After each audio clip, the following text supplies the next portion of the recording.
This is Tahiry. You're now watching JoyDaily TV. Bye. Cheers to love and hip hop. To love. What's up? It's your girl JoyDaily, and you are watching the JoyDaily Show. I'm here with a very special guest today in New York. We have the breakout star from Love and Hip Hop, the one and only, very hot and spicy and sexy Tahiry on the show today. How are you? Wonderful to see you, girl. Oh, happy to see you guys. Yes, you made some noise the other day on Love and Hip Hop. Tahiry, that is a side of you I've never seen before. A lot of people have said that. A lot is like, I didn't know you were that hot-headed, but that is Tahiry. And again, you guys get to see snippets of what happened of a long days of filming, and there's history between, you know, most of I have history of almost every cast member except for maybe 3 or 4 of them, to which I've seen and known in the industry, and we say hello and goodbye. So I mean, some histories are deeper than others, but nonetheless there's history. And you know, I mean, how many times can somebody kind of like try to poke you before you react? Basically, I actually loved the way that you were so like emotional and aggressive, because I feel like when it's about love, you get like that, or ex-love, or pain, or whatever. You know, emotions get you like hype. Well, there's definitely some pain, some emotions, and some love in between.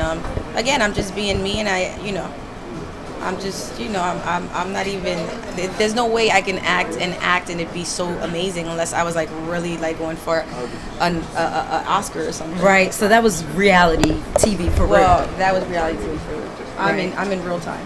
Some people say that might hurt me because you got to walk in there with a plan, but you know, everybody has something to say, but they're not the ones walking in my shoes.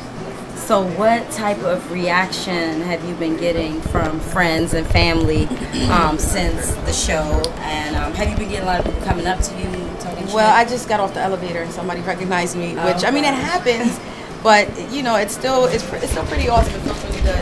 I've gotten a lot of positive reactions. Of course, I've gotten a couple of negative, like, you know, role model and, you know, fighting on screen, and you know, women are supposed to talk things through, and that's a fact. You know, I'm not saying I'm justifying my actions. I'm very proud of how it went, but it went how it went. I wasn't planning. I wasn't, you know, we're there. And again, how many times can you push somebody before they push back? Again, there's history behind that. And then I got, you know, I got reactions like from my grandmother, who called me and said, "Is it true that you got $200,000 and where's my cut?" And I was like, cut the check. Hold up, I rent first. So you know, it's pretty funny. She went from, "Oh, I saw the show," she's 78, to so how much did you get again? And I was like, who told you that number? What happened? I'm lost. You do get paid, but my question to you is, you brought up a good point about the fact that the role model fact. Right. So are you embracing that you might be seen as a role model, or does that scare you?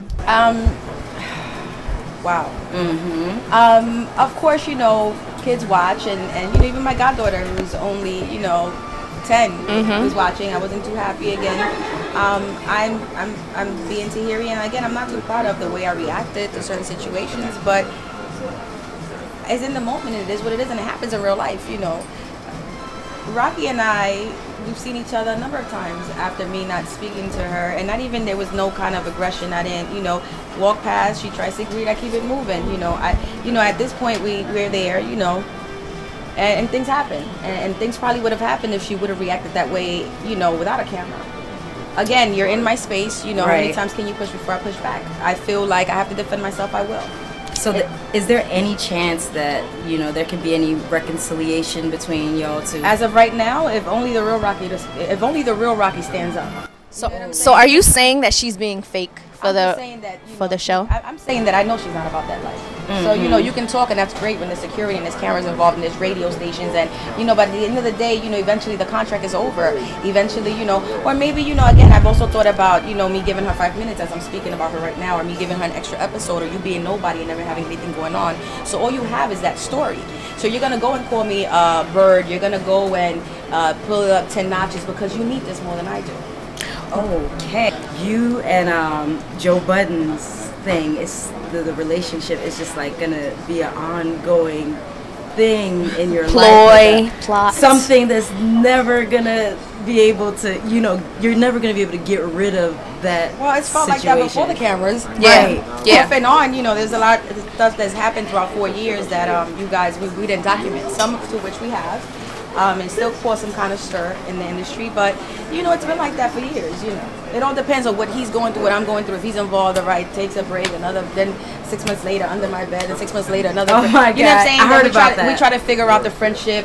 Yes, the friendship. You know, we've tap danced a lot. You know, we've tap danced with some things for some reason. We have this bond where we've broken up and we've able to move on. But then, you know, again, the story brings us back, and so now we're in front of the camera. To which I thought, you know, we're good off. You know, we're good off and on camera, whether we're together or not. So, right now, how do you think that your, you know, career would have taken a different turn? Yes. Like, say you would have never gotten involved with Joey. I would say that I would say that before Joe, I would get a lot of business cards and a lot of, you know, a lot of inquiries on doing videos. As a kid, you know, as an early teen, I would get stopped and always asked if I wanted to act or something I should do. I remember being, you know, interning and being at the financial aid office in college, and they'd be like, you know, my boss at the time would say you need to act, like you'd be great at it. Mm-hmm. So it was something that it was always a calling, but I was always too shy or too scared to try. I feel like Joey pushed me over that edge. Like, you know what? I remember starting to date him saying I was going to do a video, and he completely was against it. Mm-hmm. And then, you know, he pushed me over that edge. It was something that was supposed to happen. I don't know if in this form. I just know that for many times I kind of dodged certain things and said, oh, I'll just go to school and do what my calling was to me at that time, was to become a cop. And I went and got a degree, and I interned with the police department. What? Yes, I wanted to walk the beat. I had it all in to be in the law enforcement. I can see you being a sexy cop, but I can see the aggression. I can see you fucking some people up. So that was what it was supposed to be at the moment. So I probably would have been somewhere, you know, with some kids and a white picket fence and you know, not walking a beat, but right now being, you know, at a higher rank, because I would have had at least, you know, some good years in the force when I, you know, signed off and decided to find out what life had in store for me, and now I'm here. Well, Joey is famous for like all of the girls that he usually dates. You know, he puts them in the public eye. I thought music was enough, but I see not. So what do you have to say about that? Like, what are your thoughts regarding that? Why do you think he does that? Again, you know, sometimes I wish he would concentrate. I mean, any my opinion right now about Joey and his women and stuff is always going to sound biased because I am an ex. So anything that comes out of my mouth, you know, potentially people think I'm hating, but the actuality is the man is pretty talented. Right. Yes. You know, and that sometimes I wish that he would take his time to stop burning bridges and stop, you know, running around with these chicks and actually do something with it, you know, which he is doing some stuff, I believe. However, he's a smart man also. So, you know, he found the avenue, and he was one of the first people. I think it was him and Soulja Boy, who were really good online, and you know, he handled he capitalized it. on that market. To capitalize, and after me, he's tried to fight. There's been many, and you know, he's trying to figure out who the audience is going to accept. And I think that right now, you know, Kaylin is being really, really well accepted, whether hate or love. I think people are loving that relationship, so he's rocking with it. It's you know, it makes sense for him, and he's really smart, is what I'm saying. So everything is very calculated. So do you think that him being so, like, you know, always putting his relationships in the forefront, do you think that that's something that's helping or hurting his music career? You could see it anyway. It depends on and you know, it depends on what people think. I believe that you know, you gotta stay hot. You gotta stay hot. I mean, I really wish that even when I was with him, that he's just extremely talented. I believe that whatever, at this point, I think people are just doing whatever it takes to stay hot. So, you know, again, you know, girlfriends, rappers having girlfriends weren't cool. It wasn't cool. Joey, T.I., Kanye West made it cool. All of a sudden, everybody was cool cuffing. Yeah, you know what I'm saying? yeah, and that's actually, I think it's a positive thing. Yeah, now, because before guys would beat you in the head with I can't sell records Yeah. if I'm involved. I have to be Child, please. So, you know, at the end of the day, if that works for Joe and it's an avenue of him, you know, having a huger fan base, and I think one hand washes the other, because I mean, the more his fan base grows, the minute he puts out music, these are people that love him, they'll gravitate towards his music. So I mean, whatever makes Joe happy. Right.